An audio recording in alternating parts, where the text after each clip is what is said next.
ng hanap dito. So, kuya, ano po kayo dito? Ang tourist or dito po kayo nakatira? Dito nagtatrabaho. Dito ka. So, ano po, matagal po ba kayo dito? Okay, so, ano po ba yung na-delay po yung Olympics na isang taon? So, supposed it was held on 2020. So, ngayon 2021 po tayo and finally na-tuloy po. So, ano po yung year aside from na ngayon natuloy po yung panahon? Yung pag-spread kasi nakakatakot din kasi hindi mo alam kung saan yung kung sino yung mahahawa tsaka yung nakakahawa. Sabi nga nung pagkakangat ng mga manang despite of the safety precautions na ginawa ng International Olympic Committee, di ba marami na po silang mga pangaginawa para magpasok ng pagkalan. May mga safety report po na nakapasok yung virus, infected na virus sa Olympic Village, at hindi talaga makuwasan yung pagkalan. So ano after this Olympic na tao? May meron naman silang mahigpit na protocol dito. Siguro hindi naman nila dito kung hindi nila kaya. Maybe meron silang mas mahigpit na protocol sa health. So from coronavirus pandemic, concern po ng tao ngayon, ano po yung sinubukan na survival po ba kayo ng Olympics? Yes, first time kasi dito sa Tokyo, so parang grabe chance na kahit na okay naman, hindi naman masyadong tao sa mga station. Usually saan sila naman sa bahay. Kahit tawag yung mga spectators pumasok doon sa loob. So ano po yung tinatangan niyo po sa Olympics? Ay, yung Philippines. Go Philippines! So we have 99 delegations from the Philippines, right? So so proudest moment din ng Pilipino na makapagpadala ng mga despite of the pandemic, meron tayong mga representatives. So ano po yung sports na pinaka-abangan niyo? Sa basketball, hindi ko alam kung may basketball. Tsaka yung kay Heidi rin Yung Willie Davis.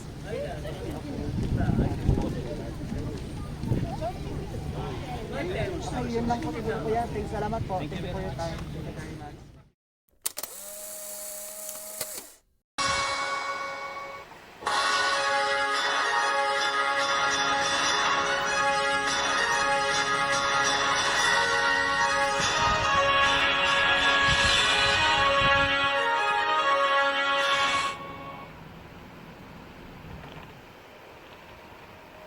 Konbanwa Japan, magandang gabi Pilipinas, good evening world.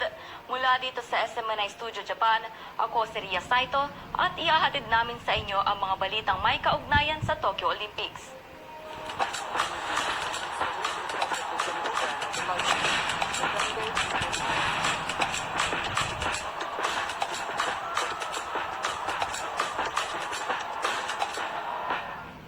Sa ulo ng mga balita, Filipina weightlifter Hidilyn Diaz nasungkit ang kauna-unahang gintong medalya.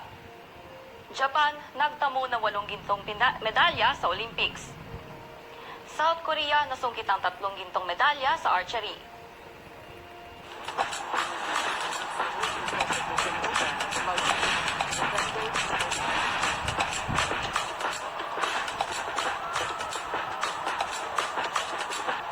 Iba't ibang opinyon ang ipinahayag ng publiko sa Tokyo Olympic Games. Si Hector Kikuzaki magbabalita. Sa pagbukas ng Tokyo Olympics sa Japan sa gitna ng pandemic na dulot ng COVID-19, ano-ano nga ba ang mga reaksyon ng publiko ukol dito? Samahan niyo ako sa aking panayam sa nakarang opening ng Tokyo Olympic Games. So ngayon 2021 na po tayo and finally natuloy po. So ano po yung pinaka-games year ngayong natuloy na yung Olympic?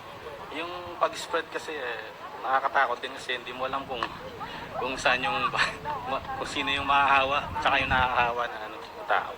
Despite of the safety precautions na ginawa ng ating ng International Olympic Committee, di ba marami na po silang mga hakbang na ginawa para maiwasan yung pagkalat. Balit may mga recently may report po na nakapasok yung may na-infected na virus sa Olympic Village, which is isa sa mga athletes, so hindi talaga maiwasan yung pagkalat. So ano expect mo after this Olympic na syempre hindi maiwasan kupol-kupol yung mga tao? Meron naman silang mahigpit na health protocol dito sa Japan. So siguro hindi naman nila itutuloy ito kung hindi nila kaya. So maybe meron silang mas mahigpit na protocol sa health. Okay. Oh my God!